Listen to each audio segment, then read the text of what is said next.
Mark May the 21st and 2nd in your diaries for the 40th Birthday Retro Festival 2022, taking place at the Centre for Computing History in Cambridge, England. Celebrating the 40th year of some of the most amazing home computers released way back in 1982. The event will feature exhibitors from the retro computing world, including friends and colleagues. Oh, and of course myself as Wi-Fi Sheep. But that's not all. There will also be the Centre for Computing History's amazing in-house exhibition content and hands-on displays for what is going to be an absolutely fantastic day out. Full details, including tickets and pricing, see links at events.wifisheep.co.uk.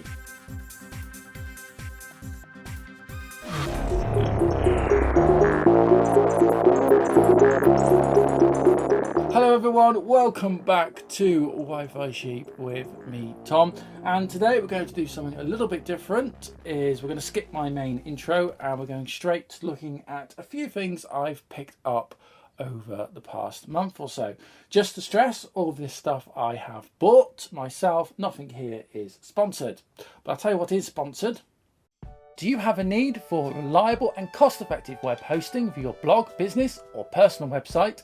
If so, then look no further than Cheap Host UK. Cheap Host UK's basic plan starts from only 58 pence per month, that's £6.99 a year.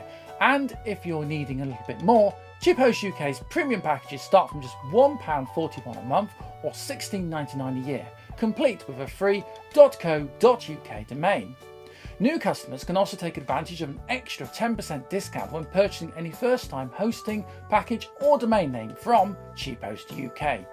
Use discount code SHEEP, that's SHEEP, to get an extra 10% off. For reliable, cost-effective web hosting and domain names, look no further than Cheap Host UK. Full details and an affiliate link are in the description to this video. Okay, so let's start with the second issue of Pixel magazine. You may remember that we reviewed the very first issue because some of my work, mainly the Risk Arrest Direct stuff, appeared on the back pages of issue 1. None of my stuff in issue 2, but I bought issue 2 because it was the first one to come out and be available in retail stores. Here in the UK we have a sort of newsagent slash bookstore national chain called W.H. Smith's. Been around for donkey's years. And Pixel Addict magazine was actually stocked on the newsstand, so I was able to go to my local store and pick up a copy without having to mail order or subscribe or anything like that. So here is issue 2 of Pixel Addict magazine. A few features, won't go into it because we did a heavy review video last time, which you can watch. A little tag should be on the screen there somewhere for it. But well worth picking up and well worth supporting. So that's Pixel Addict magazine issue 2, now available nationwide. Now, I'm going to show you a Raspberry Pi 400, in particular my Raspberry Pi 400. And you're probably thinking, why are you showing us this again? Well, this really has become my go-to computer for a lot of things. And I was having a look at it the other day on one of the official Pi store reseller sites here in the UK. I won't name which one it is, but it's one of the major ones. And I have to be honest with you, I'm a little bit guilty of buying random things when they've got offers and what have you on. And I have been finding that I've been using my Pi 400 quite a lot. I've recently just taken it out with the last job I had is running PowerPoints, things like that. And I've been taking it in the official box, and the official box is starting to get a little bit battered, which is a shame really. So, off one of the main Pi store sites was this, which is an unofficial case. And it's one of these sort of fabric hard shell type zip cases, and it's designed here for the 400.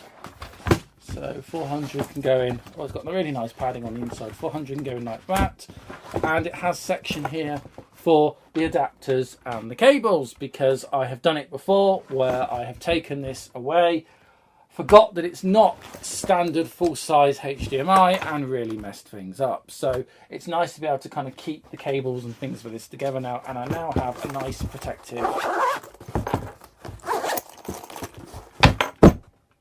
case or travel handle. So that's actually really, really nice.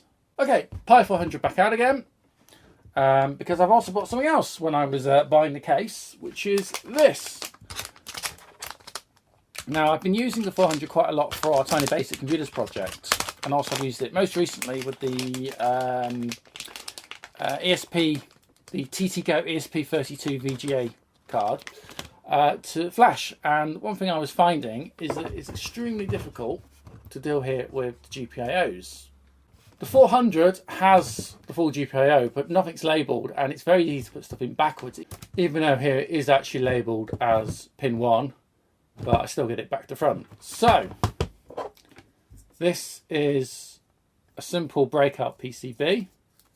I take the protective foam off. It actually has one of these really cool colour headers. So you can actually see here red is 5 volts, yellow 3.3, black ground, and so on. So you can actually see, and it's labelled on the silk screen, so you can see what you're actually doing. That plugs in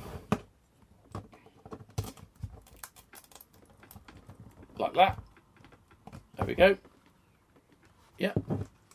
And you've now got really easy marked and labelled GPIO out on the Pi 400. So I thought that was fantastic, and you know, it was very cheap, was not expensive at all, and yeah, really like that. Next one I want to show you is these that I ordered off AliExpress in China, and they've taken an eternity to get here, to the point I actually thought they were lost. They showed up the other day. It's been about 6 weeks. It's been slow. And these, if I just get them out, I bought 2. Let's just have a look at one. These are VGA breakout connectors. So you've got a standard VGA socket here, bit of foam padding underneath, which is quite nice. And then you have all the connectors for VGA labelled, and then you have screw fitting connectors. So it's possible to make a wired VGA much easier, which I needed for 2 projects. One, I may be doing a custom video card using an ESP32. Effectively, we may be building a custom TTGO type ESP VGA card of our own. And I also need one for another breakout project, which is coming up. So this just makes life so much easier than trying to manually wire a VGA connector, because trust me, I tried to do it and it is a pain to do. So really pleased it's come. So I bought 2, they've got a good weight to them, and hopefully these are going to be really useful. And finally, something I picked up literally the other day was this PC keyboard, which came from a sort of thrift charity hospice supporting shop. So we have a sort of local one here. And I found this. They have usually quite good things in there. I've seen PlayStations and things in there before. They have this very generic membrane-based keyboard. It was, you can see on the label, you can just make that out, but it was £2.50. Haven't tested it yet, but it feels okay.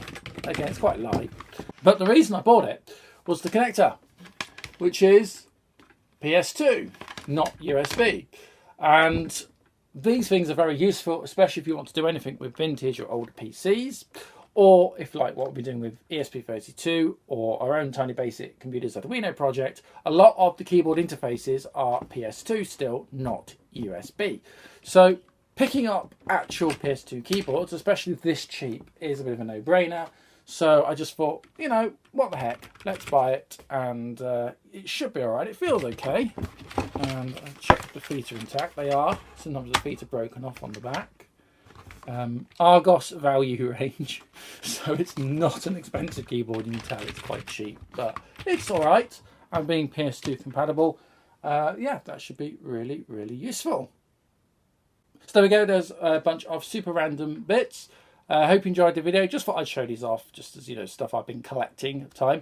Really hope to see you on May the 21st, 22nd at the Centre for Computer History for the 40th birthday Retro Computer Festival. More information can be found at events.wifisheep.co.uk. If you haven't done it already, please do consider liking and subscribing. You can find out all the latest news about Wi-Fi Sheep by following me on Twitter. It's at Wi-Fi Sheep. That's at Wi-Fi Sheep. If you feel particularly generous, then please do consider joining our Patreon. You can join from just £1, $1, and it really does help support the channel. It's patreon.com/Wi-Fi Sheep. As always, I will see you real soon. We've got lots to be getting on during the summer. Until next time, thanks so much for your company. Bye for now.